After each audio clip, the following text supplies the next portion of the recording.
Hi, everyone. Sorry about the lateness. We were having some technical issues, so we are going to get started. Welcome to Conversations with Mai, and thank you so much. I know several of you are waiting, so thank you for that. Again, this is Conversations with Mai, where we talk to inspiring people in the community, people who are doing really amazing things, who are uplifting others, inspiring, and using, their skills and talents to make the world a better place. So today we have Helen Njau with us, and I am just going to give you a quick introduction before I bring her on. So Helen is currently the founder and creative disruptor, as she calls herself, and CEO of House of Takura, which is a lifestyle brand that is focused on high-end and unique designs that tell a story of African traditions, along with the Western influences. These products are manufactured from the beginning to the end on the continent of Africa, which she takes great pride in. She's also a highly qualified attorney with experience advising corporations in diverse industries on their business practices and compliance, as well as state and federal regulatory requirements. So she started her career as a litigator in both large and in-house firms, and she was able to achieve compliance through litigation and investigations practice. And so she has combined both her legal knowledge and business judgment, which gives her the ability to leverage, some key attributes into various client advocacy, front of the government regulators and key business people. So she does a lot of that work. She also did some strong research and analytical, skills of rules, regulations, which aid in developing risk mitigating strategies. So, ladies and gentlemen, I am going to bring to the stage Miss Annette Njau. Helen. Helen is for people who are unfamiliar. People I like to keep at arm's length. Thank you. Welcome. I've been looking forward to this interview. Oh, me too. Go ahead. Tell us a little bit. Right. So go ahead and tell us a little bit about yourself, your background, your West African roots, just to get us started. Who you are. Okay. I'm Annette to most people who know me. Adenike to people who know me. Helen to people who don't really know me that well. And I'm originally from Sierra Leone, West Africa. I was born there. I traveled a lot as a child with my parents, so I saw a lot of different countries when I was younger. We eventually settled. My dad was a judge back home in Sierra Leone, and my mom was a doctor. In the late 80s, I think it was like 1988, we eventually settled here in America, but it was in Kent, Ohio. My dad was a professor there, and was right before the Civil War happened in Sierra Leone. And so we basically got out just in time.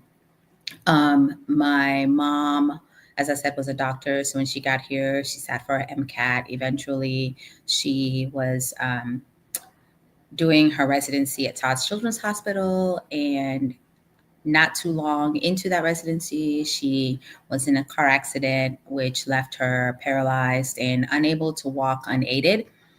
And that changed the trajectory, I think, of our lives significantly, because it left me as a high school person, with a mom that was unable to kind of be a mom in some significant moments.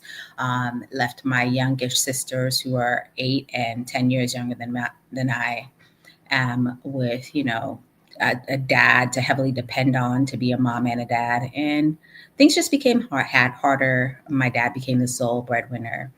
And eventually we moved from Ohio to Kentucky, where my dad continued his reign as a professor at the university over there in Kentucky. Eventually became the dean of the university, and that's how we ended up in America. My dad was basically raising us as much as he could, and my mom was obviously doing what she could. Um, in the beginning, she was actually in a coma for many, many weeks, and so we didn't even know much about what was going on with her, um, her injuries and how devastating they were. But eventually, we made it through, and we did the best that we could with what we had, and now here we are.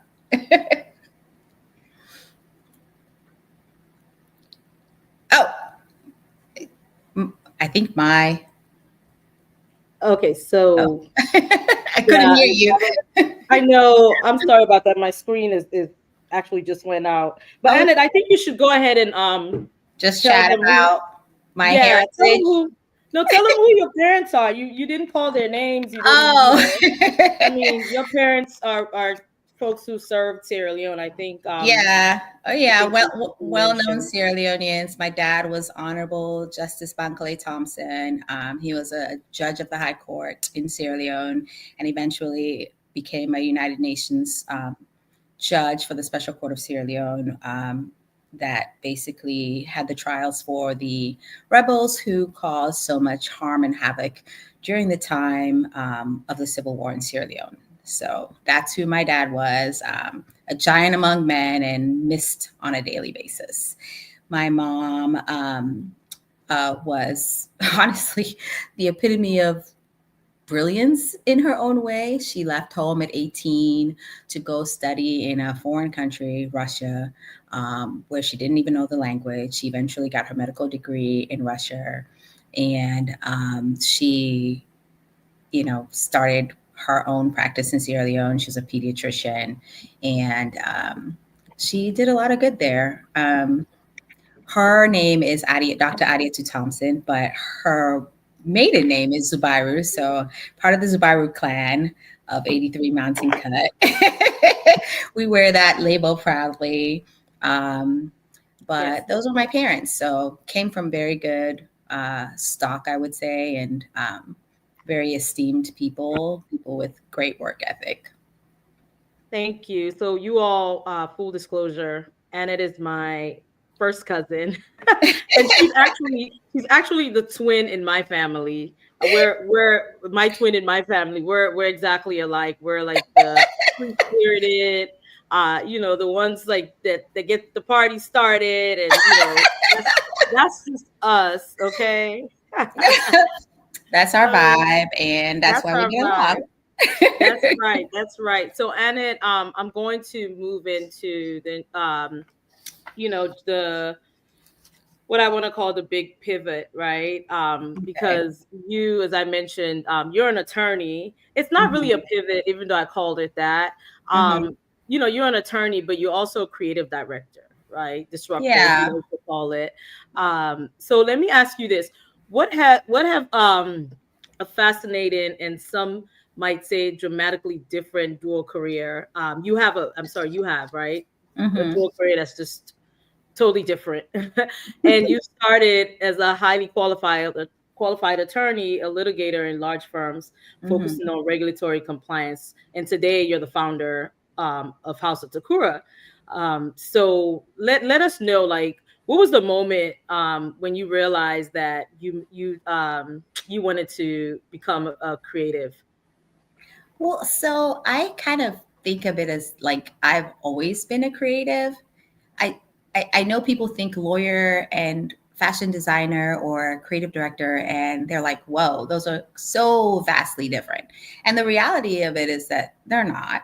And the reason I say that is because as a litigator, in reading and applying the law and advocating for my clients, I get creative with my arguments. I mean, that's just part of the brain of a litigator, is to be very creative, is to distinguish your facts from the facts of the case if they don't work for you, or to align your facts with the facts of the case if the law under the facts of the case work for you. So the creative vein in my body helps me in my legal career, as well as, as a creative director with respect to like fashion and designing under House of Takura. I think they are very similar in that the brain works in a very similar way. Like I said, with my clients, I have to distinguish their cases or advocate for them or align their cases. With the bags, I have to make them distinct and different from what you normally see on the runway or with other brands, and set ourselves apart. And so I do think that the creative vein helps me in both aspects of my life. I think House of Takura was always like an undercurrent in my dreams, though, and my world. I always knew I wanted a fashion brand called House of Takura, but I did not know what it would look like at any given time. I just wanted it to be cutting edge. I wanted it to be set apart, and I wanted it to have some kind of impact in the world. And so that's what I set out to do. And that's what I set out to do, not just in my brand, but also just in my personal life. Okay, great. That was really good. Because I think because I know you, like I kind of saw it because you always had your own style. You were always a very creative person. So to me, it was natural. But of course, to someone who doesn't know you, they'll wonder. So that's Yeah. a great explanation. Yeah. Yeah. Yeah. But was this gradual? Oh, sorry. Go ahead. You wanted to say Oh yeah. something. So I was gonna say we can get to the evolution if you want. Right. That's next, girl. So Uh, was this a gradual evolution or was a sudden leap? Did you always have this creative entrepreneurial side, like just bubbling inside?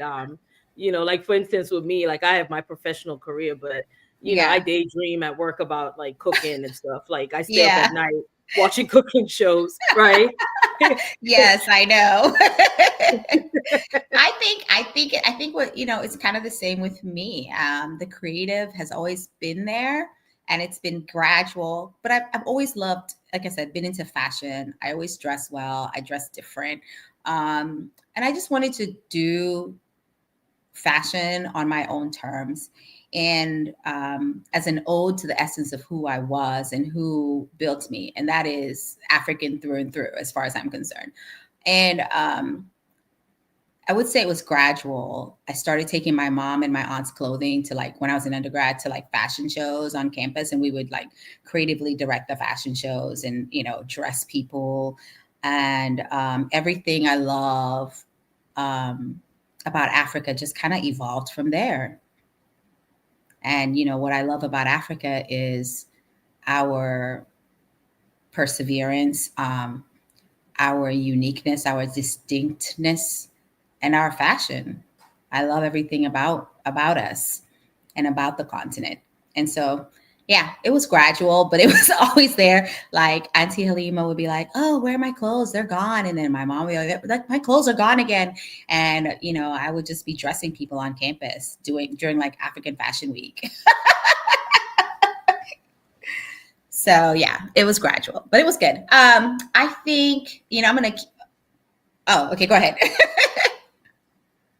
Wait, I can't hear you. Did you mute yourself?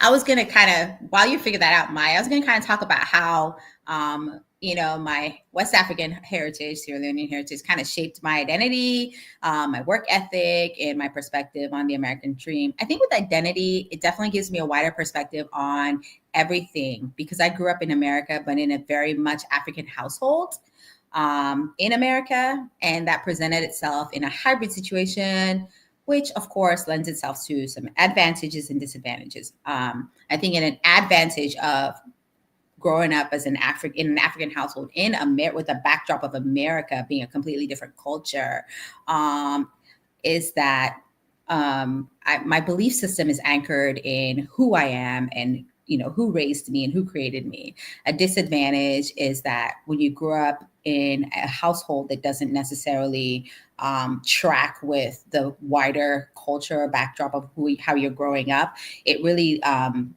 lends itself to you feeling out of place and not quite fit in, because your parents are not going to let you do what your friends are doing, because your parents don't subscribe to those values.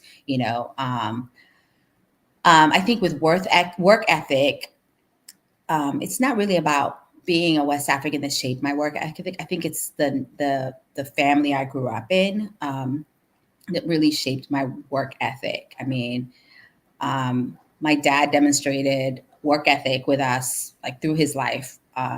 He used to tell us all the time that there's dignity in labor and we should embrace it. His was a life, someone who did every single thing with his might. And I think him modeling that was really a great benefit to our family.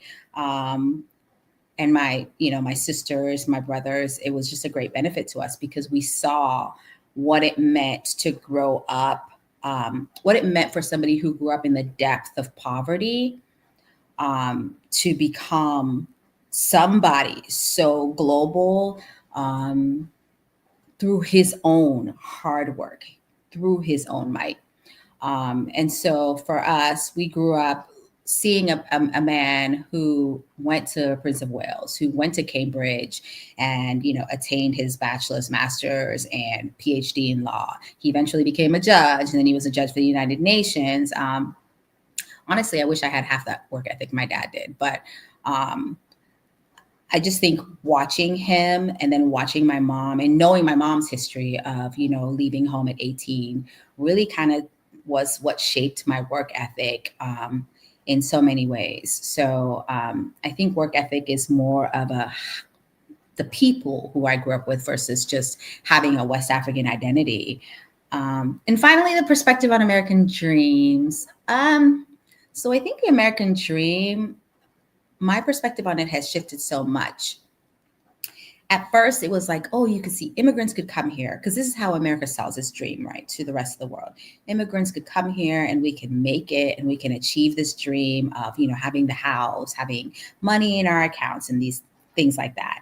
But I just realized over the years that the American dream is even sold to Americans. Like, it's not something that is just achievable in any sense of the word or just available to people outside of America. It's available to America. I think people say the dream is free and the hustle is sold separately. And I totally believe that. So for me, the dream now is really making the life you want, making what you want out of your life. And it's not really a dream to be affluent in material things, I think. I think it's more of a dream to have impact, have influence, and really just have true freedom. So the American dream for me has shifted. And it may have just shifted based on what I've attained so far. But for me, it's about impact, it's about influence, it's about value, it's about freedom. That's a great answer because I'm the same way. I think for me, like having impact is really the ultimate success. Mm-hmm. Now, do I like that I've achieved a lot? Yes. And do I like the benefits that come along with that? Yes, I do. And I've enjoyed that. But for me, I don't feel like I've really done anything until I see, even at work with the young folks, I'm always like mentoring and, things like that. Mm-hmm. For Mm-hmm. me, again, that's what it's about. And I do agree with you as far as like the American dream goes. I learned this early on, maybe because I'm a marketing type person, Mm-hmm. that it was really just a package, mostly unrealistic thing, right? And Mm-hmm. it's deeper than people think. It's what built this financial system. That's part of it, right? Like Yeah, that dream that they sell. So you go to for sure. school, you get your education, you get your big job, you buy your big house, you buy your big car, and Mm-hmm. we could talk about that forever. But so yeah, I'm totally tracking with that. So, but what I did want to ask you is, you describe yourself as a creative disruptor, as I mentioned earlier. What exactly does that title mean to you, and what part of the industry are you seeking to disrupt? So I don't know that I actually describe myself as that, or maybe somebody said that and it kind of stuck. You just never know Okay. how you get these titles over time. You know what? I really don't think of disrupting the fashion industry in such a literal sense, right? Like Right. fashion for me has no rules as far as I'm concerned. So it's hard to disrupt an industry that has no hard and fast rules. Um, I do think although I believe our bags are and our wooden eyewear are disruptive, and most definitely in the sense that we specialize in things that the market rarely sees and sometimes struggles to accept. So, but ultimately, when I think of disruption, I quite frankly think of it as disrupting in the space of perspectives and mindsets and mentalities, which as a fashion designer and House of Takura as a fashion brand, we have to contend with that daily. And by that, I mean disruption is challenging your vision, your mindset, or maybe the market's vision, the market's mindset about what luxury fashion is and what is worth being called luxury, right? I don't necessarily subscribe to the European standards of luxury that so many of us take as bond and status symbols. I don't do that. Um, you will not find not one Louis Vuitton or Chanel or Ferragamo, Balenciaga in my closet. And it's not because I don't think they are luxurious. It's because for me, that standard of luxury is not what I subscribe to. Um, you will find Ertumba, you'll find Nuva Africa, you'll find Mutler, you find Tamers Couture, Domina by Michelle, all those people. Those are the people you'll find in my closet. And I could go on naming a bunch of Black brands that, fit the bill of luxury. And that's because I've reframed my mindset around luxury and what I want to attain and what I want my life to speak. Um, I don't think we should have people dictating to us that African brands or Black brands cannot be luxurious because they don't meet some sort of European standard. The challenge is not that. I guess the challenge for me is that not every African or Black person thinks like me. And that's where the disruption is hard, right? That's where the disruption comes in. I think people have to take inventory. I cannot do, like take inventory of everybody else's mindset. We can't change people's perspectives. People have to take inventory of what they think and how they view and who they want to be, what they want their life to stand for in order for their mindsets to be changed. So the disruption is really a disruption of the status quo in your mind about what is luxury and why we think African brands are not worthy of that title. We will save $5,000 for a Louis Vuitton bag made in China. Okay, Maybe, that everybody okay. else has, that everybody else has. So just to say that we've arrived, but then we will be Girl, questioning. that's a whole show. Look, Uh, listen, we will that's be a whole show. questioning a $600 genuine leather bag from House of Takura Hmm. because it was crafted in Kenya or Africa. Exactly. No, that's And a whole thing. I studied that in my global marketing class a few yeah, months ago hmm about the psychology of marketing. I knew, but I mean, like it's there were deep so many though. examples about, like chocolate from Geneva or like, if it's not Italian, it's Yeah, not the best. it's So not they kind of, exactly. right, they drill that into our psyches. And even yesterday, it's so interesting. Even yesterday, I was watching a guy, I forgot his name. He's he's done pretty well, a Black guy that's always hmm talking the same thing you're talking about, right? hmm About like how much, especially Black people, he mentioned, and I've heard this before, like 76% of luxury goods are bought by black people, and most of them are poor. And no, these are studies, and he was, and he said it goes back, to the trauma of slavery and all of that, and he's just basically saying like, Absolutely. yeah, it's like, okay, I've arrived, Yeah. it's like for some people it's like, okay, I've arrived. Now, do Yeah. I like quality stuff? Yes. Do I like nice stuff? Yes. But I'm not materialistic. Everyone knows that Yeah. about me. I like good stuff, but Yeah. I'm not gonna buy. I always say I could have had how many Chanel bags with Right. the type of money I've made, but I spend it Exactly. on vacations and I give. Yeah. But anyway, so yeah, so he was talking about that, and it really is a mindset thing, and it really is sad because like you said, like your products are amazing. I have one of your bags. They are amazing, and because of that mentality, It's so someone hard would to say, get oh, traction. right, I'm not going to Yeah. spend my money on that because again of the of the Of the mentality we standard. have, the standards of like, oh, Africa or whatever. When a Yeah. lot of our products, a lot of the materials, that's a whole nother story. Like I said, Yeah.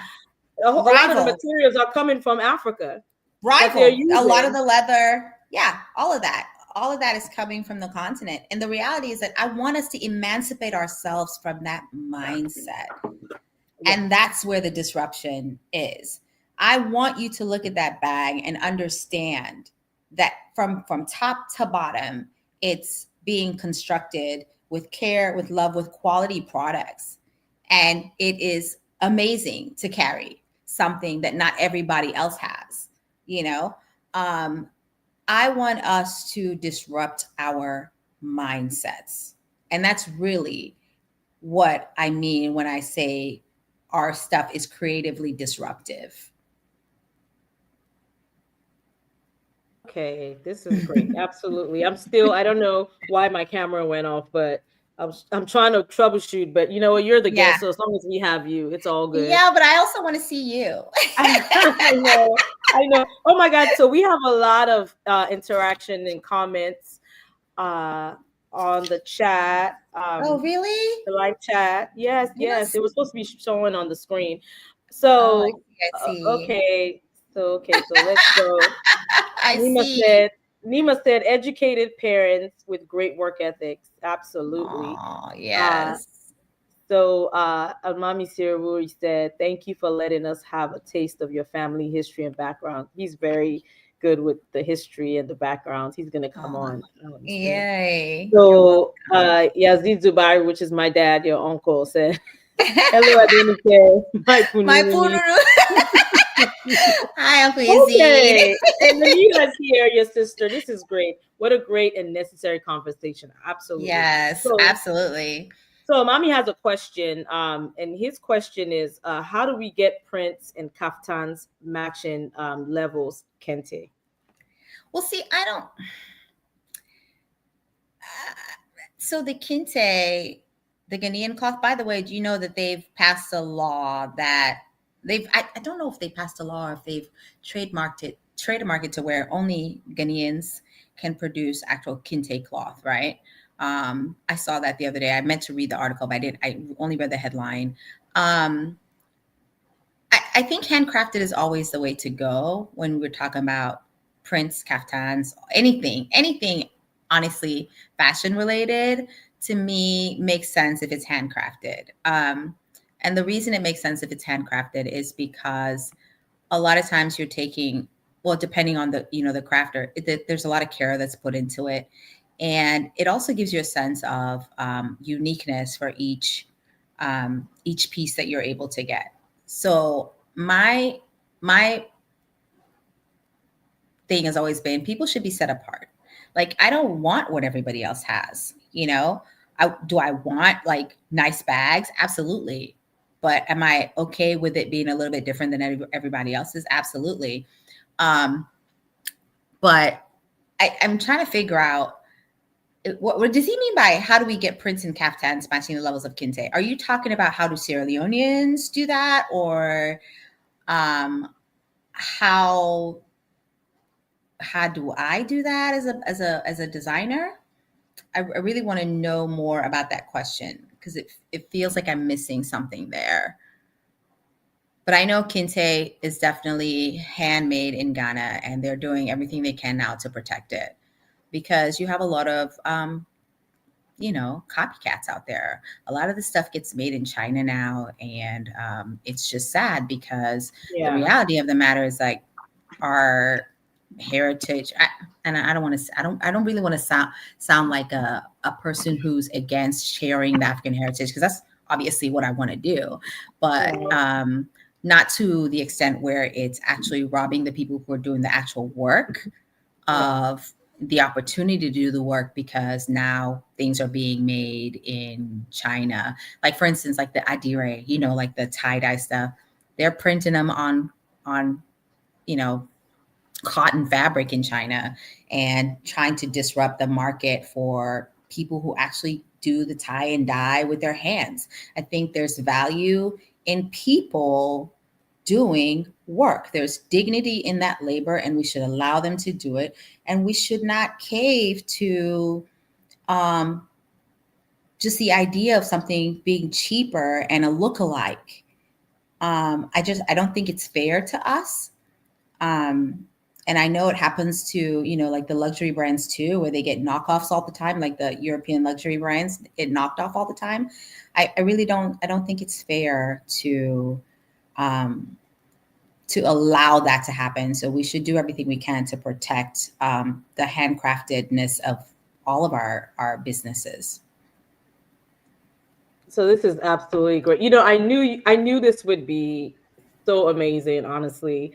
And amazing and like crazy and like, every time I would think about this interview, I was just like laugh out loud. I'm like, because oh we're about to have a good time. I know, because you bring so much energy. I mean, and you know what's good though, honestly, like it's like, and I love that. I was telling that to the first guest that I had, Kiki, who's also an attorney, but she has creative spirit and all that, and she's her whole self, right? Like you, like me, but it's just like I'm sitting here listening to you. I'm like, and then the brilliance, it's like, you guys are like, I mean, it's just, to me, it's just amazing. And this is really great. So Yazid Zubairu said,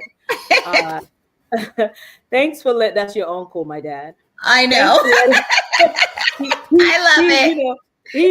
I listen, he told me he lost the link from the last show. I'm like, an hour before the show, don't call me, don't text me, because he's calling me for the link today. Like, Daddy, save that link, okay? So he said, thanks for letting us know of your entrepreneurial acumen. I am not surprised. You must have derived that from your maternal grandmother, Ajimale. Of course I did. I heard she had a business. My mom talks about that all the time. Yes. I always say that, I got my business spirit and drive from her. And then my grandmother, who I'm named after, Maimuna Kale, she had businesses and stuff too. So it's funny, right? Like it's like in your blood or something. Yes. And it just kind of creeps up. I know. So what I'm going to do is I'm going to ask you the next question, and then I'm going to leave the studio and come right back in. Okay. So you can answer. I think if I do that, I'll be able to show my beautiful face. Yay. Okay. All right. So let me let's talk about the brand, right? Okay. This is really fun too. House of Takura. So let's talk about this. What does the name Takura mean, and why did you choose that name? Okay. So Takura is Shona. Shona is a language spoken in Zimbabwe. Takura is Shona for to grow or to mature, or we are grown or growing. A person named Takura has tremendous ability, like creative ability, is destined to change the world. And so for me, that was like the perfect name, because I see House of Takura as a global brand. I see this brand as just destined to change mindsets. I see it as destined to change people's situations. I see this brand as destined to challenge perceptions. I see House of Takura as destined to touch humanity. And so for me, the name kind of just encapsulated everything I want for this brand. And it also happens to be my son's name. Actually, it was my son's name before it was the brand's name. But because I wanted all of those ideals encapsulated in my son, I thought it was the perfect name for the brand as well. Although brand experts might disagree, because I hear, well, you really shouldn't name your brand after anything close to your personal. Really, the name of your brand should be something that doesn't even exist, because if you decide to sell the brand, it's going to be so hard because there's this emotional attachment to it. Yes, I get all of that. But yet still, like I said, the name just kind of encapsulated everything I wanted for this brand. And I thought, you know what, this is the name for the brand. And also the acronym is kind of perfect too. It describes our products and our, vibes very, very accurately, because it's House of Takura. So it's HOT as in hot. So I thought it was a perfect name for the brand. So Yes. Okay, you're back. Yay! I am back. We see your face. But no, so yes, okay, so that's good. Okay, now I'm a little bit more. I'm just like, okay, I woke up with I injured my leg the other day, and then Oh today I yeah. woke up with a sore throat, Oh I mean, and no. I literally was like drinking ginger and all this stuff. I'm like, this interview is going to happen. So that's why I'm like, this is so weird, like how, like There this was happened everything tonight. happening to stop it. I Yeah, always say like the other times I did not have this problem. But I mean, listen, you're fabulous, and this we're enjoying this. Okay, so yes, so let me get to the. We have a lot of questions. I mean, let's just talk, and then you're gonna let them know about what you're offering them. So stay tuned. The ones that okay. stay tuned will get to get the discount. Okay, we give rewards around here. So yeah, so okay, let's talk about your mission, right? So your mission is to tell a story of African traditions and Western influences, right? Mm-hmm. Can you give us a tangible experience? Like walk us through one of your products, Okay. end to end, how it was like made, and Well, um, so I yeah. do have, I will say I have videos of like the products being made on our Instagram and Mm-hmm. on our YouTube page and even sometimes on our Facebook page. But Okay. I'll walk you through like one of our products Oh, so that you can kind of see what I envision when we talk about African traditions and Western influences. By traditions, I mean like the handcrafted tradition. I mean like the wooden tradition. I mean like the African prints tradition. And then the Western influences. By that I mean fusing, like a lot of times when I was growing up and I was looking at fashion, I just thought it was very much like African fashion was very much to me old fashioned. And so part of mm-hmm. the reason I started this brand was also to kind of bring it to me to the modernity and to use them in different ways. Like the prints Right. were just used to make clothes, and some of Right. the clothes, the styles were just not very, to me, fashionable. So I was like, let's use the prints to make bags, and then let's make bags that are modern, as opposed to just regular tote bags. Let's do like backpacks, travel bags, those kind of things. So I'll walk you through a couple of the items. So like I'll do something from our regular offerings, and then I'll do something from like our fringe bag collection, our That's So Fringe collection that we just launched on the 16th of the month. So for instance, like, let me grab this bag. Let's see here.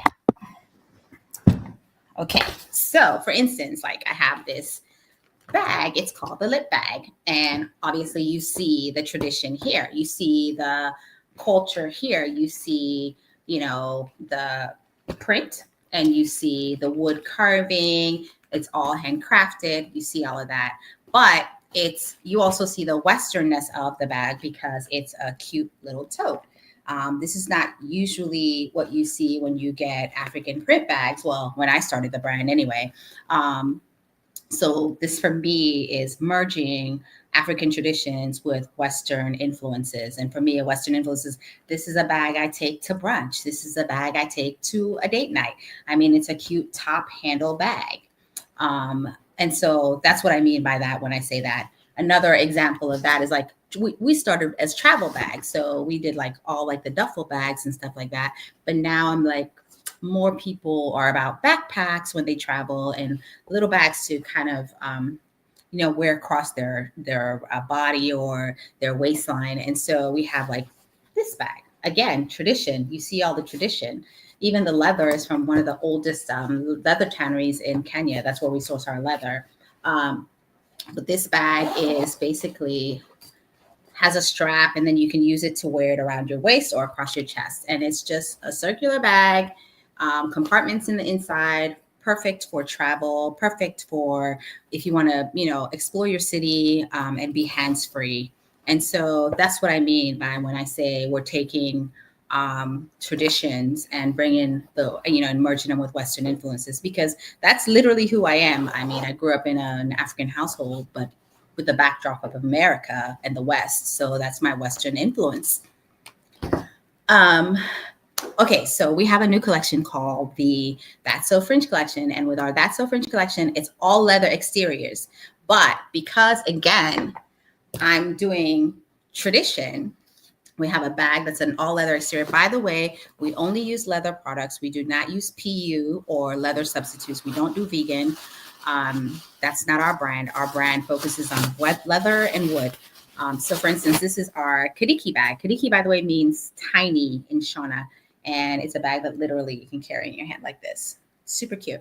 But anyway, I have the leather exterior, but we also have a print and interior.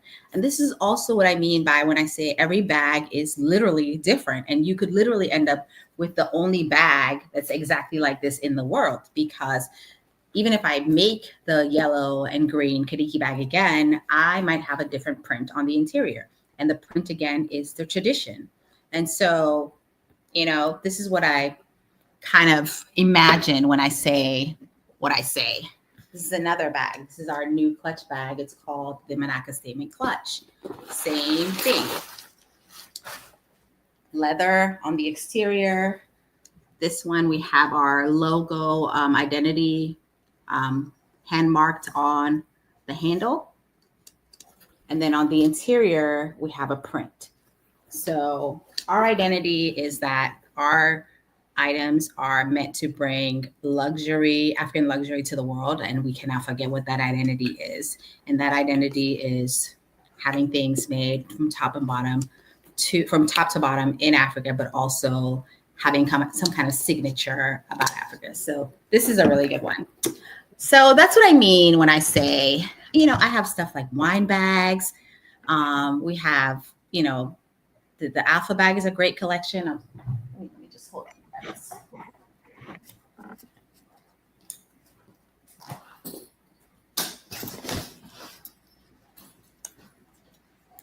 Yeah, I don't want to turn this. I don't want to turn this into like a show about, showing my bags, but like, we do a lot of different things. And like I said, the backpacks always, you can have an all leather exterior bags. Show us your bags, okay? That's what we're here for.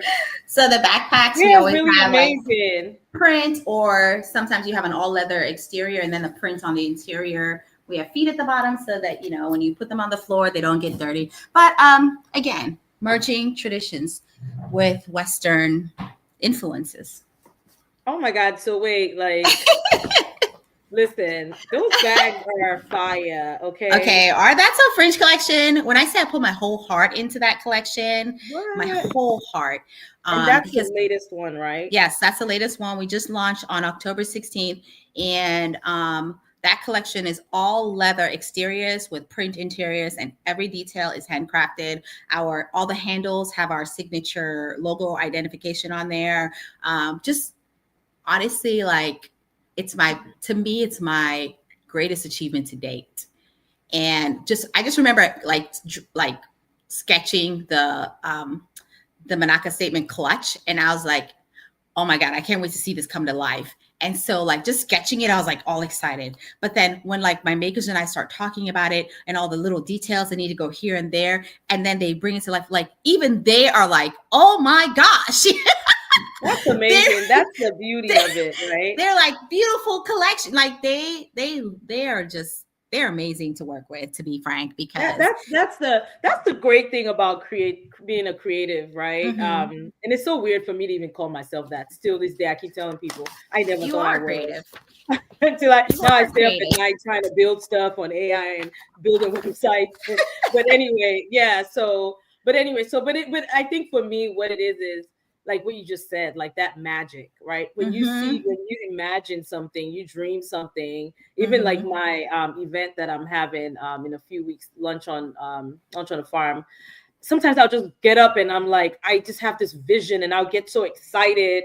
And I know the day I see, because Kathy's doing the production, my friend, she's amazing and she's great. So I just like, I get excited every time I think about it. And because it's like you work, right? You remember, like, yes, like I dream about this stuff. It's so insane. But like I'm like I get so excited and I'll go to bed and I'll be like, oh, I can't wait to get up in the morning and call my Yes, makers. yes, Like, and because that's I just had another idea. right. And that's what people don't realize. Like when you really love what you're doing and you're passionate about it, like you, because I do work a lot. I was working all day today, and I told Mm-hmm. Kathy that I was speaking of earlier. I said, Kathy, I have so much energy. I know I need to like take like a 20-minute nap before this, interview. Interview. But I just have so because I was working on all of my stuff and Mm-hmm. it did not feel like work. And No, my mind is telling me, okay, you need to stop. It's Sunday. But that's what it people don't realize, yeah. right? Like When it's you're in your amazing. element and in your passion and in your purpose, it never Purpose. feels like work. It never feels like Absolutely. work. Even though it can be draining, it Yeah. never feels like work. It's just exciting. And it's like, I got to keep going. There's so much more Right. that I need to I need to Right. do, Right.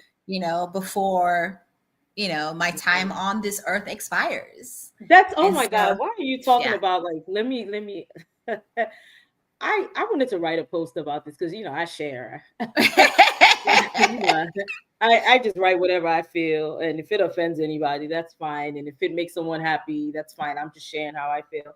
But Yeah. I've been thinking about this a little bit more lately, where Hmm. I'm like, I wake up every day and I'm like, oh my gosh, like, what am I doing? Like, how am I going to get there? What impact am I having? Like, time is going by. I'm very aware. I used to be, but I'm Hmm. extremely aware of that, right? Like, Hmm. am I doing what I want to do? Am I aligned to my purpose? Because sometimes Purpose. we get Yeah. distracted. Yeah. So things like that.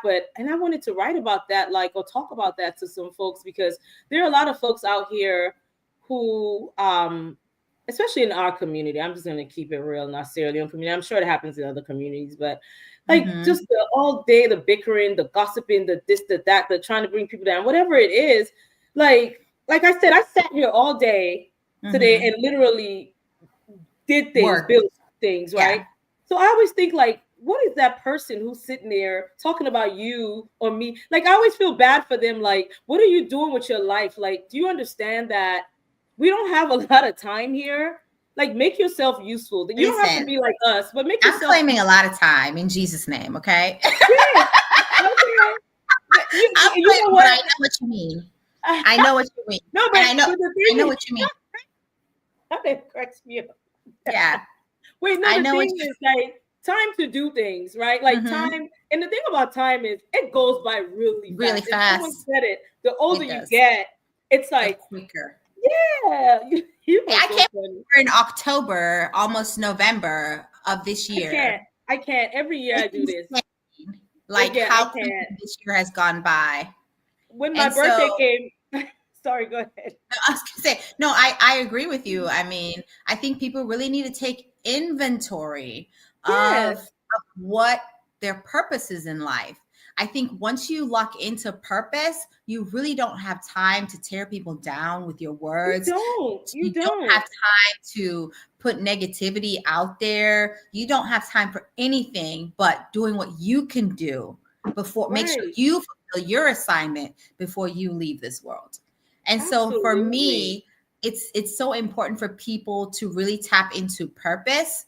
And unless they have people around them who are also tapped into purpose, it's hard to Yeah. do because Yeah. what one thing the enemy will do is try to distract you from your purpose. And so long as you're not doing what you're supposed to be doing in this world, he will leave you alone because Oh he's like, yeah. oh, she's not doing anything. She's not fulfilling her purpose. I'm just going to let her do what she's doing because she's going down the path I need her to go down. But Exactly. as soon as you identify your purpose and you get in that mode, and that's when he pays attention.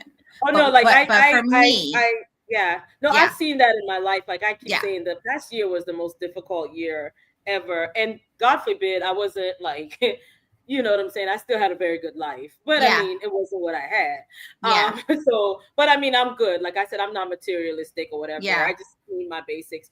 But yeah, but I saw that yeah. because I saw like I know I've always known, but I know now like what my challenge was all that was around me, my Mm-hmm. kindness, right? Mm-hmm. My the people bringing everybody in. Every time I get something, I want to bring everybody in, and Mm-hmm. a lot of the times they messed me up, Yeah. but I take accountability for that because Yeah. I should have known better. I Yeah. I I want everybody to go with me, and sometimes they're not ready to go, and sometimes I do pressure people. Like that's a bad habit I had. Like I would pressure people, like, look, you can do this, Yeah. and so that's the biggest lesson I learned. Like, No, and you have to meet people where they are. And sometimes we have yeah, to leave them where they are because they are not ready. And that's yeah, why and it for wasn't me, their it's, fault, yeah, yeah, yeah. They just were right? not, they're just not ready for that. And so Yeah, you just kind of have so to be like, okay, I gotta go because, my higher purpose, God is calling me to the next level. And, you're more than welcome to join me, But for me, I think a lot of times, like, and I don't mean to be preachy, but I've just learned so many lessons over the years that I've, like, intentionally the past couple of years has just decided to pray about every connection. Like, pray about everything I do before I do it. And the reason I do that is because I feel like there are times when I've just jumped on something because it looked like such a great opportunity and a good idea. And, it didn't turn out the way I would have, the yeah, way I know God would have turned it out. So that's absolutely. how I know Yeah. it was a complete distraction and a detraction. But So for me, that's because, and we can get a little preachy because this is what the show is about, inspiring people and empowering them. So no, but that's what a pastor said once, and I said, oh my God, he said the devil will dangle what you love most in front of you. So I've done the same thing. Now I'm wiser, right? And mm-hmm, sometimes you have the bad feelings. I know I do, even about people I mm-hmm, used to. And I used to just still be nice, maybe not close to them, but I'll, until they do something, then I'm like, oh, but like God told you, right? mm-hmm. Like, but yeah, so you're absolutely right, girl. We could talk about Yeah, this for days, but yeah, all but day. but wait, I did want to. So Sana said those are beautiful pieces. Thank you, Um, Sana. I appreciate it. you met Sana last weekend in Atlanta. I did. Beautiful woman. I can't Yes, forget her. Her vibe yes. is so on fire. I love that. I was just like, I love her vibe. So yes, Sana. She's like us. Birds of a We're feather extra. We're tend extra. to flock together. Wait, so no, so Almami Sirui said, "House of Takura shall grow and glow." Thank you, amen, Amen. amen. Amen. I So, received but that in Jesus' name. I did want you to talk a little bit more about like the process, right? Like you talked Mm-hmm. about the bags and being made in, but like the process, like the time, like what are some of the Got you. yeah, Okay. So, like, the challenges you think of, like, maybe manufacturing in Africa. So, I think we'll get to the lifestyle brand, part later. right. I'm like, I hope Um, I'm not skipping ahead. Let me check my yeah, question. I think you are, but it's okay. Okay. Um, I know you wanted to know about, the challenges of, like, supply chain, all of that stuff, because that's a lot of Okay. reason, Yes. yeah. Sorry about Should that. I get into it, or should I Actually, start? that's the next set of questions actually, but let Okay. me just phrase it the way I had actually. Okay. Um, so a key part of your business is that products are manufactured. Maybe that's what I saw from beginning to end on the Yeah. continent. Yeah. Why was this a non-negotiable for you as a founder? And then you get into the next, Okay. you dive deeper into that. Okay. Awesome. So, like, ultimately, the purpose of the brand is for Africa to shine and to be held in high esteem, and for its people, the people on the continent, to live with dignity and to thrive. For me, the talent on the continent is immense, and it is second to none. I've seen it with my own eyes. I've witnessed it. I've been there while they're doing all their work. I've been there while they're bringing my designs to life. I see the quality of our sunglasses. I see the quality of our bags. And so for me, it's second to none, and Africa is in me, and it's what drives me. I can't have my products made anywhere else. My purpose will not allow it. And that's just it. I think my purpose dictates that, House of Takura is an African luxury brand. Other countries continuously get to be enriched, and their people continue to prosper because so many brands have their items made in those countries. But who is to enrich Africa? Who is Right. to uplift Africa if it's not ourselves? I get a lot of emails like weekly from random countries in Asia telling me how they can make my bags and eyewear for cheaper and all of that stuff. I ignore them. Mm. And I ignore them because for me, it's not just about selling bags or getting them made cheaper. It is a Right. movement to uplift and to catapult us into a better present and a better future for our people.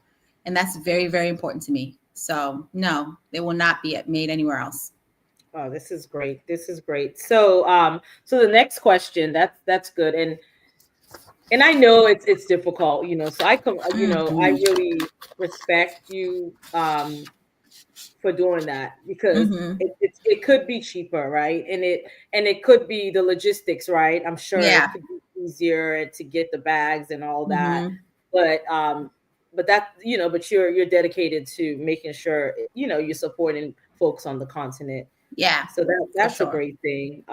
So yeah, so this is really what so okay, so this presents, obviously, right, enormous Right. logistical and Challenges. operational challenges, Mm-hmm. dealing with, supply chains, which I was getting at earlier, Mm-hmm. manufacturing standards, right? Mm-hmm. That's a really interesting one. And the cross-border regulations. So how do you begin to Yeah. tackle that? How do you deal with all of that? So, like with my supply chain, definitely hard. Because for me, I have to have everything made in Africa if possible, which means that even like the things that are being bought for the bags, the fixings, they need to be bought on the continent and possibly made on the continent. Um, like for instance, if I design a particular bag and the type of handle that I need, they don't make them there, or they don't have the materials to make them there. They can only be made in China, or some other country that's not in Africa. I have to go back to the drawing board Yeah. and design a handle that I know that can be made right there in Kenya or can be sourced in another neighboring country on the continent. For instance, like if I wanted a bag with a certain kind of metal handle, and I wanted it to look a certain way, there are times when I've not been able to do that. So I resort to a wooden handle or a leather handle bag, right? I think that's kind of like the challenge that the supply chain, the manufacturing um, challenges are what they are. I think also just when sourcing for in the beginning, when I was sourcing for people to make the bags and stuff, I found it challenging quality Mhm. wise because I have a certain standard for quality. Yeah. um, and so but for the past 5 years I've been working with the same team and they do excellent work, and I don't question their work. If something happens and it's not done right, we go back to the drawing board and we do it right. We do it until we get it right. With cross-border regulations, that can be tricky. Like for instance, with our sunglasses, like the UV absorption rate, all of that stuff, like they'll ask questions when the sunglasses are being shipped, but we're at the point where we've made it to like a global standard. It's like a 400 UV absorption or whatever. Oh, wow. So we don't have to deal with that as much. Our latest challenge is tariffs. Before this Yeah. year, I'd never received a tariff bill when I shipped my products from Kenya to here. Before Wow. this year, I'd never received the tariff bill. And I received the tariff bill recently. And it's challenging, but we persevere and we overcome. And Yeah. that's So yeah, it's like 33%, I think, the tariff. from Um, Kenya. I think it depends on the country. I think Kenya is like 20%. okay, Yeah. Kenya, I thought it was okay. Yeah. Okay, I think Kenya is 20. 20%. Yeah. So let me ask a But question. Some people might be thinking about. I'm playing with mhm. my light again. Um, so why aren't you manufacturing in Sierra Leone, where you're from? It's so funny. I had this conversation with somebody last week about that. So, We've you talked about know, it years ago. yeah, yeah. So Sierra Leone, there's a lot of infrastructure issues there. First of all, like who's bringing the bags when they get done? That's always my first question, because it's important for me to ship within the time frame that I tell customers, my end customers, that I'm going to ship, Yeah. because the brand has to do what it promises to do. It can't be that, it's taking a little longer because this, or I'm waiting for somebody to come from Sierra Leone to bring the bags this way. Sorry. This, it's just too much. You're running a And business. I'm running a business. I'm not running, to me, it's at this point, I put so much money into this business. It's not a hustle. It's a business. And it's a business that's meant to impact and empower. And I wish I could have some of my stuff made in Sierra Leone. It would be so amazing to do. But honestly, the infrastructure there doesn't allow it. Like when I ship from Kenya, I literally can have my shipper go to FedEx or UPS and ship. And I get my bags in like 3 days.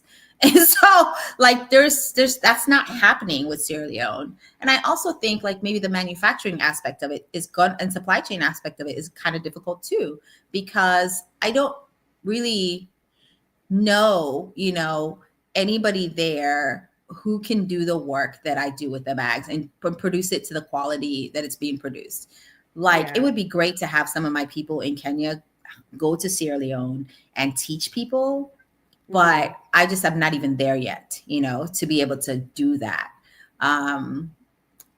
But it would be great if I could do that. And I think part of me starting to do that was I had some country cloth stuff made in Sierra Leone that I was going to try and use in a collection in the future. So, being able to have somebody actually do the country cloth, which is also known as ashioke in some parts of Africa, was good. So I can, I do that when I can.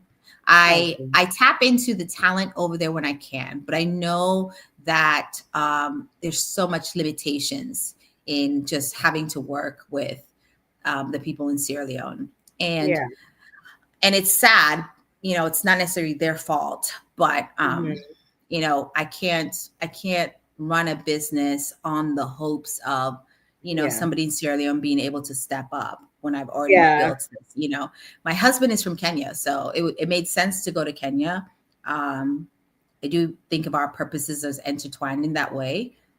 So, it is what it is for now. Eventually, I'm hoping, we can get there. Yeah. And you know what? And nobody can fault anyone doing real business for Did you say real business? I'm not playing with you. I'm going to keep it real.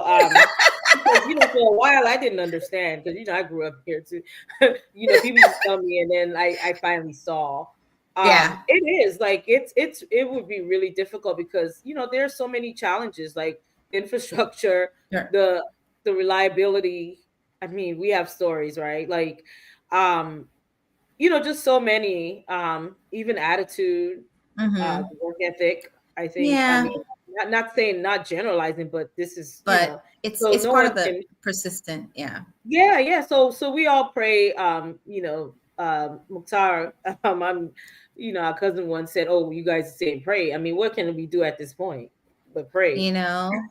That's all I can do. Like for me, prayer is always like on the table. That's nothing. That's something I'm never going to take off the table, because my prayer for Sierra Leone is that it will be delivered one day from all of this nonsense, because there's a lot of stuff that goes on there. Yeah. I mean, that's just it. Like there was a time in Sierra Leone during my mom and dad's heyday where Sierra Leone was a gem, and it was a pearl, and it was pumping out people like that were of real substance and, like real quality, and just doing things really well. And again, these are the after effects of a civil war.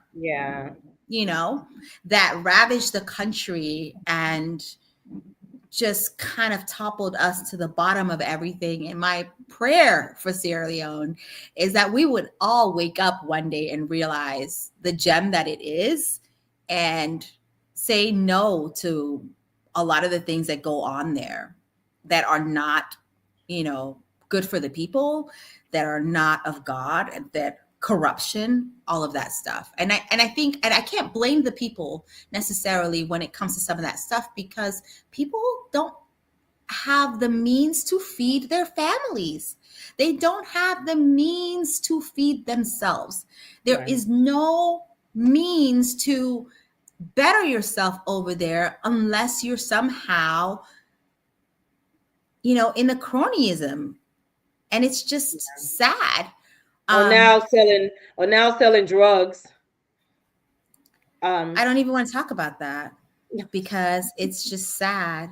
Like the fact that there is an epidemic for Kush over there is not surprising, because when I went over there to bring my father's body home to America, because he died in Sierra Leone, there was already that going on. There was already that going on, and we could see it here and there. So for it to have gotten worse is not surprising. Yeah. Which is why I said prayer is always on the table. Yeah, thank you. So let me ask you this, right?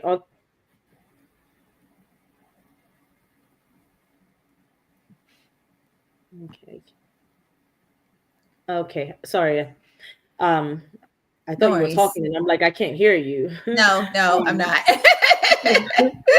So, okay, so let me ask you this on the flip side. Like, what are the positive things, right? What are the unique advantages, whether it's like the skills, the craftsmanship that you discovered, as far as like the manufacturing on the continent goes? Okay, I think how it's affected the brand is it's helped us craft a message of our brand being limited editions, right? When we run out of fabric, we don't bring it back unless it's by significant demand.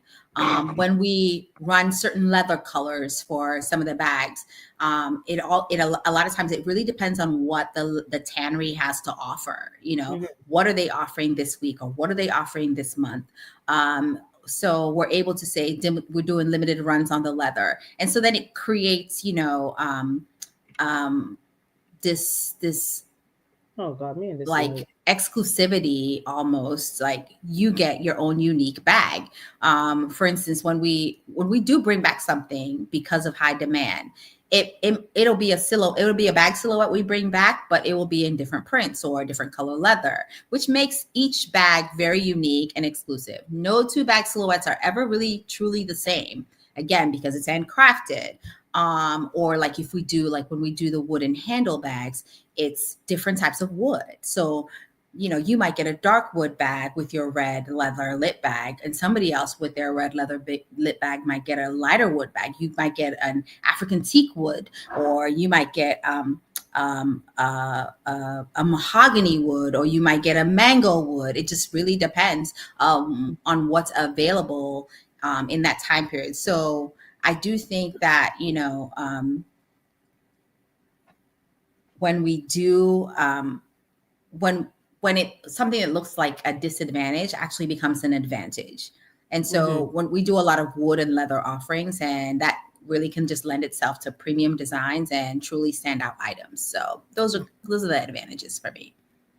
Okay, great. So we're going to go to the comment section. Okay. Sorry, guys. We kept going and, So Amami asks, do you have a website so we can see a gallery of your product? Yes, she does. Can you put your website? I'll share it later, and I've tagged her. Can I join the chat? Oh, I think I can. Yeah, I believe you can. You can join the chat. Go over where it says comments. Okay, I say comments. It won't let me comment. Okay, it's gonna make me join the chat, but through YouTube. Okay. And that means I might tag away from this, which I don't want to toggle away from. That's fine. Yeah, it shows. Okay, so can you say it really quickly? But we'll it's House of Takura, just HOUSEOF, Takura, TAKURA.com. So it's houseoftakura.com. And actually we have a special what's that called? Discount for the My viewers today. And so we have a code. So My will post the code for you guys. You get 15% anything that you see online. 15% off. Yeah. So that's what we got. Yes. So yes, I do have a website. You can also follow us on Instagram at House of Takura. Follow us on our Facebook page. We do have a YouTube channel as well. So meet us everywhere. Okay, so Kiki James Gilman. She was our first guest. She said, "What a beautiful, inspiring, and uplifting conversation." Thank you so Oh, much, thank Kiki. Thank you. you for tuning in and for the great feedback. And Danielle said, yes, keep prayer on the table always. Thank you for that. Amen. Absolutely. Absolutely. So we're going to Amen. move on now to bridging the two worlds, right? Because this is, like I said, Okay. interesting. So the lawyer and the CEO, the Creative Disruptor CEO, right? So people often see law and creative entrepreneurship as polar opposites, right? Yeah. But in your bio, you've highlighted the skills, in risk mitigating strategies and business judgment. How Mhm. does your background as an attorney make you a better CEO? I don't really like the term CEO. I really don't like that term, Chief, and chief disruptor. I don't know why I don't like that term, but I'm like, I I like know. founder better, or I founder know. It and always sounds chief. funny, right? Like I don't It sounds, understand. but I wonder if part of that is just imposter syndrome too, like me Yeah. rejecting that term, even though that's really what I am, you know. Right. Anyway, so that's probably a deeper conversation with myself. Um, so I do think that I'm a better boss because I've had horrible bosses in the past. I hate to say that because I've also had, like right now, I've had good bosses, but I think being building this brand has helped me really see how to treat people. I don't just treat them as employees or commodities.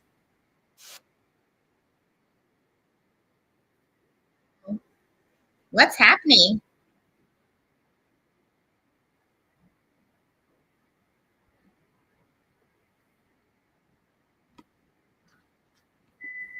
Oh, I'm so sorry. I Oh, was what like, happened? did you hear that? That was I just there was put a music beat. in my ear. There was music in my ear, and I was like, "What is that? What is that song?" Oh, And it you was scared me because I just went to turn on. I just realized that other light wasn't on. That's why it was so dark in here. I said, okay. the It was devil a trying worship. to stop this conversation No, today, no, girl. no. You know what? It was a worship song. Well, we Okay. thank God for this conversation. Anyway, I Woo! do think being a CEO has helped me. No, being in the legal field has helped me learn how to treat people better because I do know that when I was in the big law firm, there were a lot of horrible. I mean, we have A-type personalities, which means we like to get things done and done right, and we have no time for nonsense. We don't like stuff that's going to waste our time. We expect people to get things right and get it right as soon as possible, and so there was a lot of like no grace for people in the law firm when I worked in the big law firm. So for me, I just have realized in working with the makers that that's not how people should be treated. We should always give grace, and we should always remember that humans are humans, and that means there's room for error. We're not perfect. I always look at people through the lens of Christ anyway, which is why I think I treat people I treat makers differently than maybe the bosses at the law firm treated associates. I think people are human first, and we should understand that. They're not employees first. Um, I think the more you inspire people and the more you understand their humanity and treat them with respect, the more they want to do good work for you.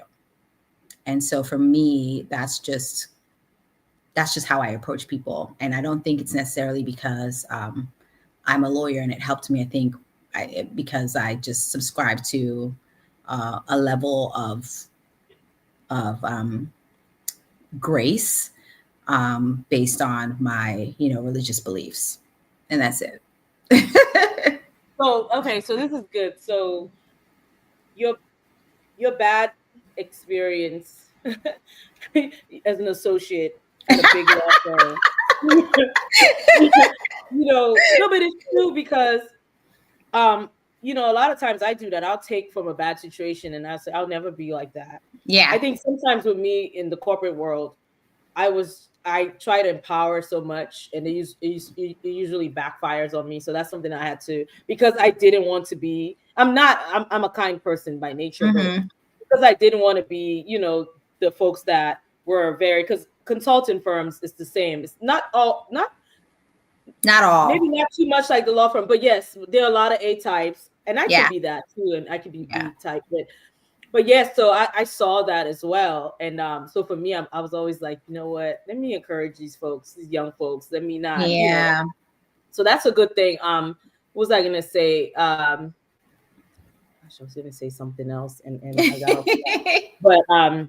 But yeah, that's great. You know what? I did miss a comment. Is there a fire or something? Oh my There's gosh! no fire. It's my light. It's my my ring light. I thought I saw. Something spark. It's my Something ring light. spark. We have the same ring light. I know, me and these ring lights. I think I'm just gonna order these other lights that I had said I was going to, or just turn back to my original, to my set 2 weeks ago. I Mm-hmm. think that was a bit easier. But what was I gonna say? Okay, so let's get to the next question. I did have Okay. something, but I totally, it just slipped my mind. So can you share a specific story where your legal training, maybe negotiation, research, or regulatory compliance, gave you a distinct advantage or saved your business from a major pitfall? Hmm. So there was a big scandal, not with my business, with a platform that we were on, and we decided that we were not going to be on that platform anymore. We had no idea, all what was going on behind the scenes. And Rolling Stone magazine reached out to us for our comment.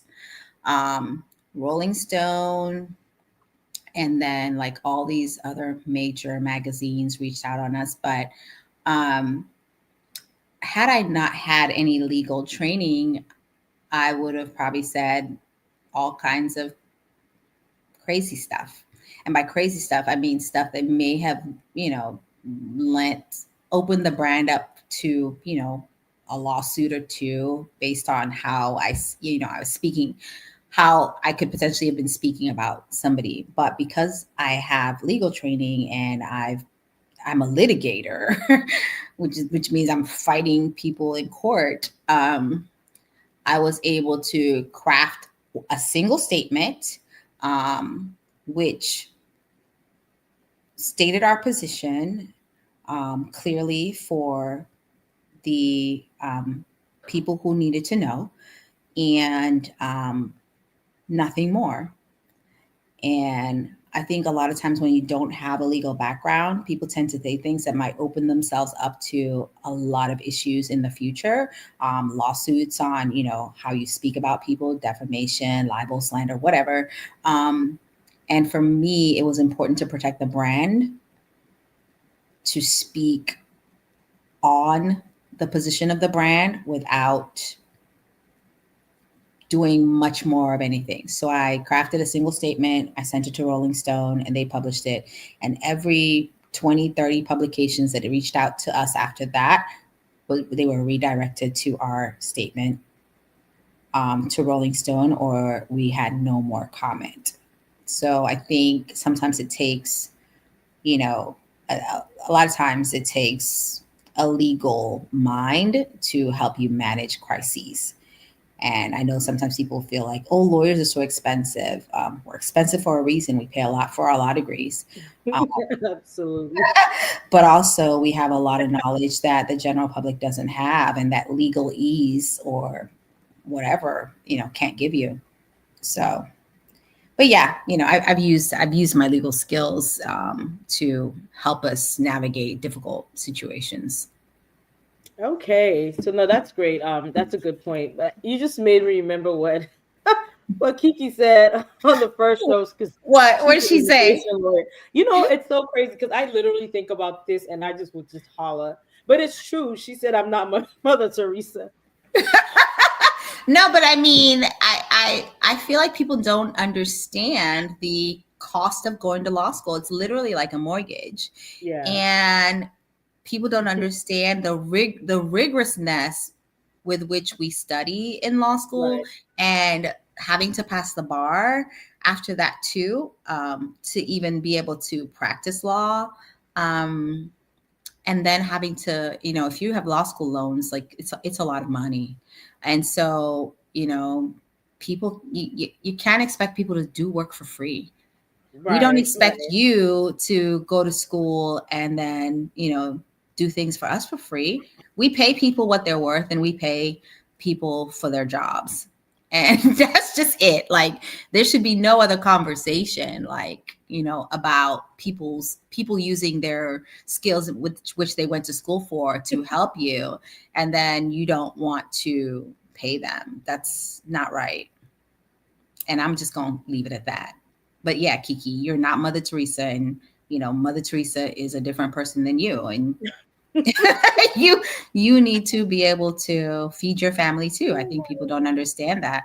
People think lawyers are just, I don't know what you think we are, but we're brilliant people. Right. No, right, right, right.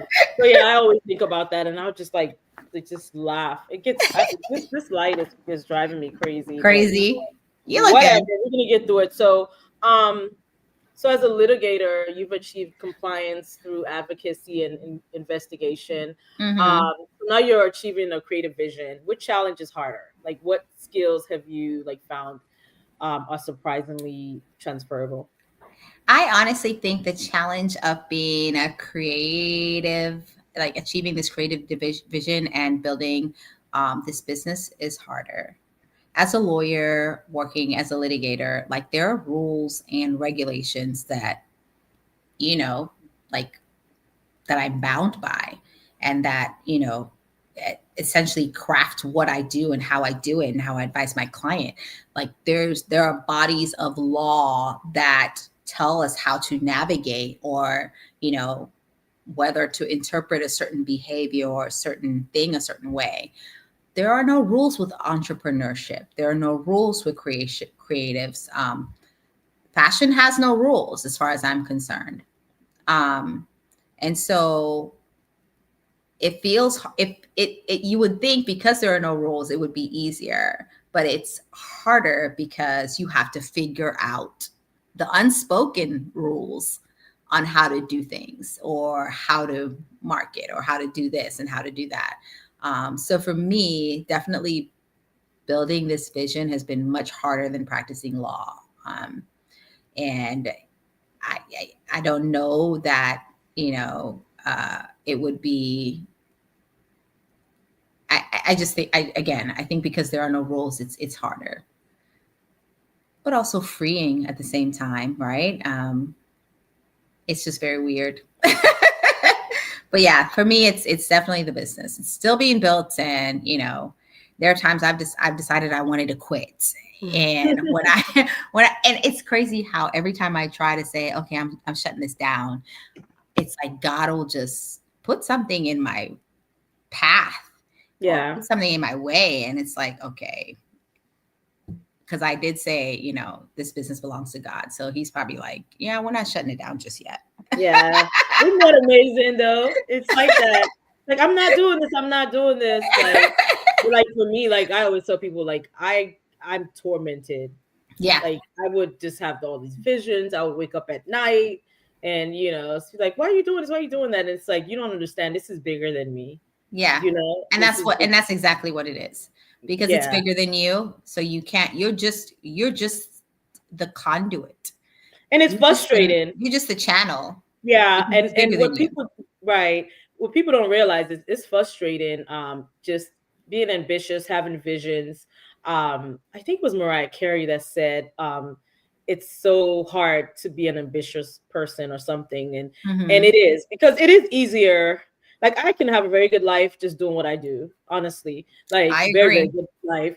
And but it's just like a pastor said once, it's like God, it's almost like God torments you. It's not in a bad way, but because He would give you a vision, like you would Hmm. see. Like I know for me, I see exactly where I'm going. I've always seen it, but it's a gap. right? That's where the frustration is, because you see it and you're still here. And Yeah. the pastor said it, like, you're still, it's like, for example, you see your mansion, but you're still in your little apartment, Yeah. right? Yeah. Like, so yeah, but so that's the thing. So like, so God would never let you give it up. So whatever, when you're about to give up, like you said, and I've seen Yeah. it, something would just go through. Yeah. That's amazing. That's amazing. Yeah. So wait, so I'm serious. We said, did it go well doing country cloth in Sierra Leone? There's a Yeah. place in Bo doing lots of African clothing products. Huh? Okay. Well, I don't do as much clothing. I only do outerwear, like coats and stuff. But yeah, so the country cloth, the person who helped me, she does it's like a collective. And I don't know if you guys know, but country cloth is usually like historically has been done by men. Like it's men that do all of that because it's a lot of work to pull that. I even tried it. I have a video where I was trying to do like the weaving. And it's men that traditionally did that work. And so her collective, although men are doing the work, she also trains young girls to do that work. And so I was able to use her collective to get me some fabrics. And I still haven't gotten to the point where I'm using that fabric in a lot of bags. I have used them in a couple of bags. But yeah, it went well. And her name is Miranda. Her name is Miranda. I think it's called Country Cloth. I think their thing on Facebook is called Country Cloth. But she does that stuff. And I encourage people to, and I know she started, having those people make like products here and there. So I encourage you to, patronize her business. It went well for me. Yeah. Oh, great. Well, thank you. So let's jump into the future and reflection. So this is very interesting. Like it's funny because, go ahead. I was like, I didn't even know we were talking about the future and reflection. Okay, let's do it. You kind of touched on a little bit, here and there on some things. So when you look back at the person you were in the large law firm setting, what would be what would she be most surprised to learn about the person you are today? Oh wow, that's a good one, huh? Yeah, I'm like stumped. I guess maybe that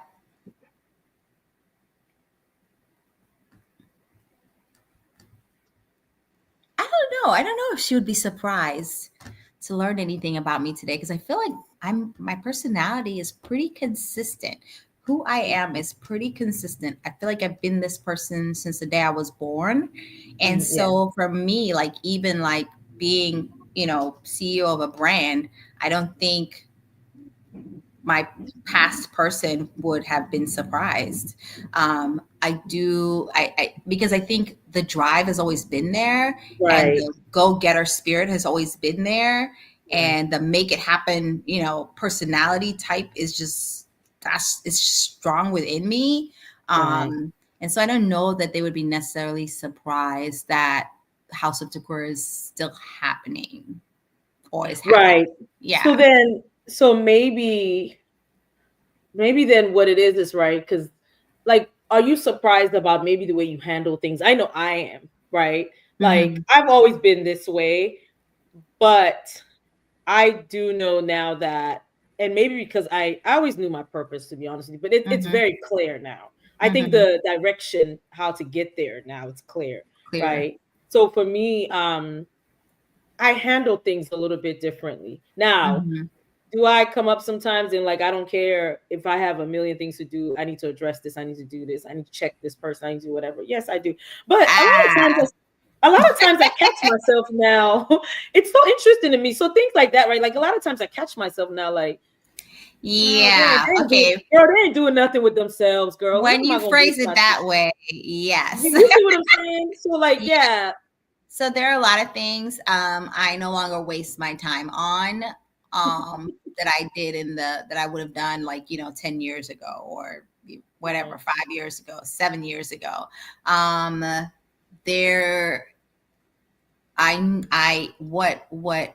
What my former myself in the past would have probably surprised is that how will probably be surprised at how much I bite my tongue now.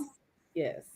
And it's not because I don't have something to say, but a lot of times it's because my silence is more powerful than whatever I could have said.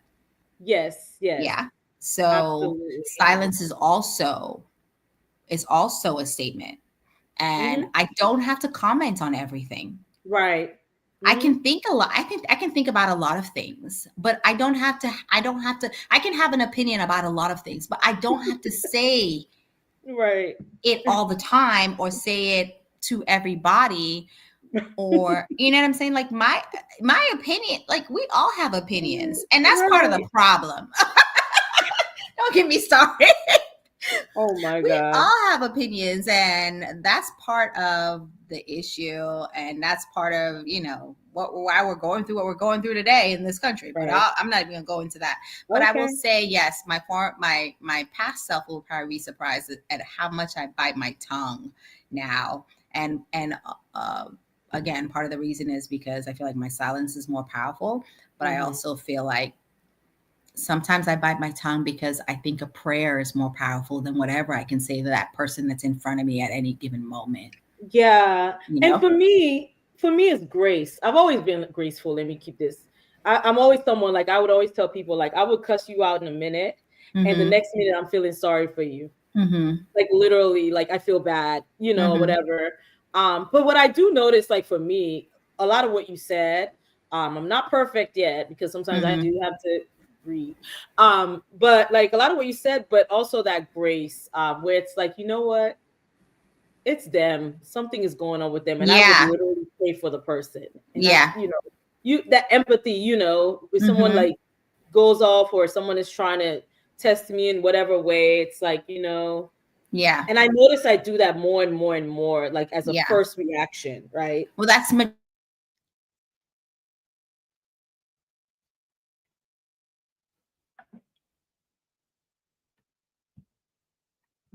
Hey, did I lose you? I think I might have lost you. I think we lost Annette. Hey everyone, I think we lost Annette. Let me see. I think I'm still on, all right? Let's give her a second and see if she'll jump back on. Okay, comments frozen. Can you hear me now? Yeah, I can. I was trying to figure out if it was you or me that was frozen. I don't know. I maybe it's me. I thought it was you, because Yeah, I because was. it was just thinking, and I could hear you, but you couldn't hear me because I was like, "Can you hear me now? Can you Okay. hear me?" Yeah. Okay. Thanks for Yeah. your patience, guys. No, no. Yeah. So I don't know. What was I saying just now? See, this is kind of Um, stuff. so yeah, I think we were wrapping up the conversation about, and Yes. I was telling you that now, I realized that I give grace Yes. immediately. Yeah. And I think part of that, like I said, is maturity and understanding that not what everyone says to you or what somebody says to you or says about you or, has anything to do with you necessarily. It could be whatever it is they're going through and they're just Hmm. projecting. I think it takes a lot of maturity to understand humans, understand people. Hmm. And it's always, for me, it's always a work in progress, right? To try to understand how to approach things. And I think just like being a lawyer has kind of helped Hmm. me Yeah. learn how to bite my tongue on some things, but also just like having grace for people and realizing that not everything is about me Hmm. is has also helped me in dealing with people and whatever it is that they might say in my presence or about me. Yeah. Yeah, absolutely, absolutely. So let's move on to the next question, which is, what is the best misconception people have about leaving a safe professional career like law to follow an entrepreneurial passion? Now, you didn't leave all the way, I but did it. right, right. But what do you think though? Because a lot of people do encounter that, like it is hard to just fully transition. So, what do you think about that? um I haven't fully transitioned, and I think part of the reason I haven't fully transitioned is because I do feel like I was blessed to have the law because I actually love it. I love that career. Mm-hmm. And also blessed to have this brand because I also love it. I think in a world where a lot of people, a majority of people don't like their careers or find it hard to achieve what it is that they want to achieve based on a lot of so many circumstances and so many situations. I count myself double blessed to be able to say I love the law, I love what I do, and then to be able to say I also have a business that I love and I love Yeah. creating. So that's why I didn't leave completely. Also, my dad was a judge, so it's like, no, I can't. You're funny. but but but I I think people who take the risk and do it wisely are to be commended, because Yeah. the reality of the matter is like a lot of us feel like we need a safety net to follow our purpose and our passion, but the ultimate reality for me is that where God guides you, he will provide, and that's just the bottom line. And Absolutely. so if you feel like that's whatever it is that you're trying to follow is what you're being called to, then by all means follow it, but Right. also do it wisely. I mean, are Right. you a 23-year-old, single kid who can just kind of do whatever they want and not worry about, your family and, being a provider? Because there are those things too. I mean, I think the reality of the matter is like you leave your career, your safe career, based on your circumstances in life, and maybe Absolutely. you don't leave it fully. Yeah. If you're a husband and you have a wife and a few kids, you have to think twice about some of those things. I mean, those are conversations that need to be had. So I do think the biggest misconception is that um, when you leave it, you're going to fail. Yeah. There are people who've left their careers and have succeeded over and over and over again more than they could succeed in the career that they were having. Yeah. Um, but you just have to have faith, but also have a plan. We can't do these Yeah. things blindly. Right. That's just the reality. Yeah, yeah. So, I mean, those are some good points. I know for me, uh, I'm the same way. Like, I actually love what I do. I do it for free sometimes. I used to Mm-hmm. consulting, like strategy. I mean, literally on Saturday, I'll be helping somebody. So, so for me, like when people say, "Oh, why are you doing both?" I mean, like the other stuff I'm doing, I'm like, I actually love all of these. Like, and they Mm-hmm. all work together for me. Like the business Mm-hmm. stuff, like I always tell people I can do whatever business I have, I can set it up, the systems, I can do everything I do for my client. And I Yeah. can, for instance, my kitchen, and I can go and cook the food. Mm-hmm. Right. So so for me, it all works well together. Mm-hmm. But I think that's great that you said that, because not everybody, um, not all of us hate or don't like our careers or don't like what we do. Yeah. Right. Some Yeah. people actually love it. Right. Yeah. So yeah, and I think it was great that you said as well to have a plan. And for me, I couldn't, even if I wanted to just go straight full time into doing my businesses, I couldn't. I was a single mom. Yeah. I had a child to take care of. Like, Exactly. so you make a lot of sense. I think that was really great. Excuse me, great advice. So the next question: what is the grand vision for House of Takura? Sorry. And where do you see the brand in the next 5 years, 5, 10 years? I mean, the grand vision is always to like get global appeal, to have people be globally aware of your brand, to love it so much and love the vision and the social impact and the energy and the purpose behind it so much that that's who they want to be too. You Yeah. know, like I know, like the ideal would be like people who care about sustainability, people who care about providing jobs to people in Africa, people who care about, bringing, you know, um, uplifting people and providing some way for upward mobility. Those are all ideal, advocates for this brand, and by advocating, you're buying because you're not just buying a commodity product, you're buying into a way of life for some people, you're buying into a better life for some people, you're supporting a Black owned business that needs to be supported.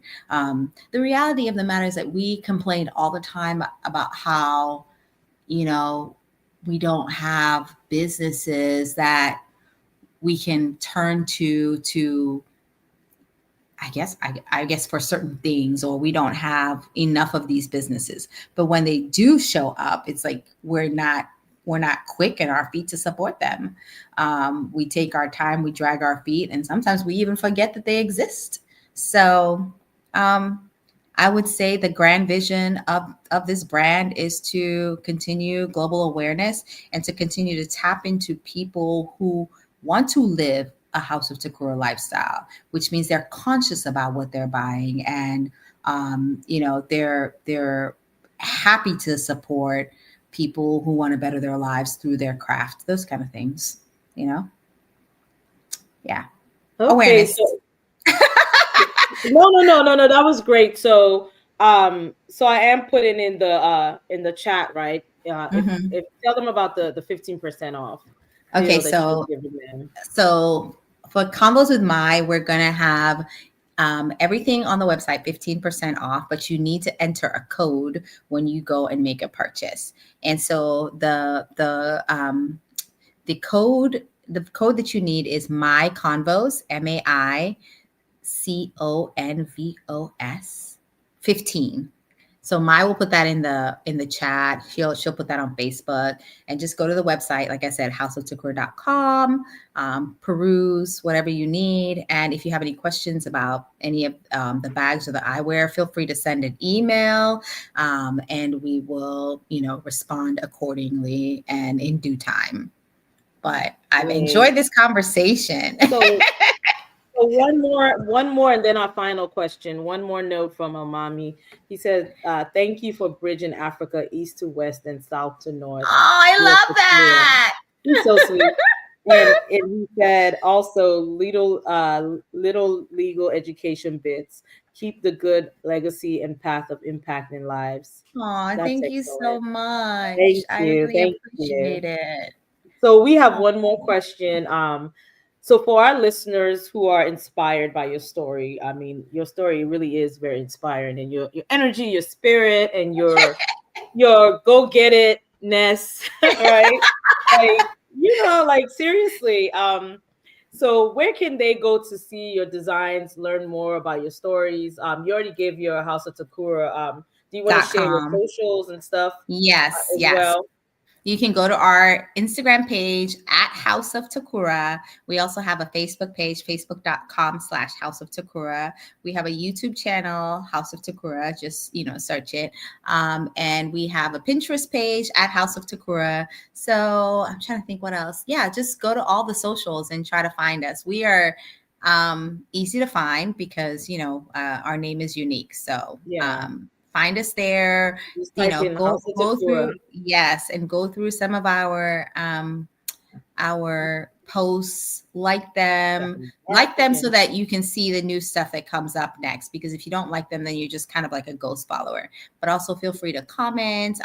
But there's more education stuff on those. So feel free to just kind of peruse and we always appreciate when you share. So share with everybody Sign up for our newsletter on our website because that's important too. We do a lot of things through our newsletter. So, well, thank you for this amazing time. Sorry, my lighting was a little off, but this was excellent. So, do you have any parting words for the audience? I know they've enjoyed the conversation as well, but thank you so much. And then what I do want you to do is, go on this post because it's on Facebook actually, and you can put in whatever you want to put in. I can pin it or whatsoever. That'll be great. Awesome. Okay. All right. Well, Anna, you have a good night over there. Thank you so much. I really appreciate it. Bye, I love the everyone. outfit. Look, you didn't even show us. Yes. Girl, you Okay, are hot. actually, this is a brand, a Nigerian brand called Tamris, and so it's just a nice robe. And I was like, you know what? Oh, It's I need Sunday. one. I like that. Yeah, it's Sunday, and I'm relaxing, and so I was just like, I will do my face for conversations with Mai, but I will still wear my robe. They have them in so many different colors. It's beautiful. Oh, So wow. You have to definitely send me follow the link. them. I need to I get will. one. I will definitely send you like all the information to get one. And then you can tell them that I sent you too. So they might give you Of a course. discount. Yeah, but they're Awesome. amazing. Awesome. All Yeah. right, everyone. Good night. Good Bye-bye. night. Bye.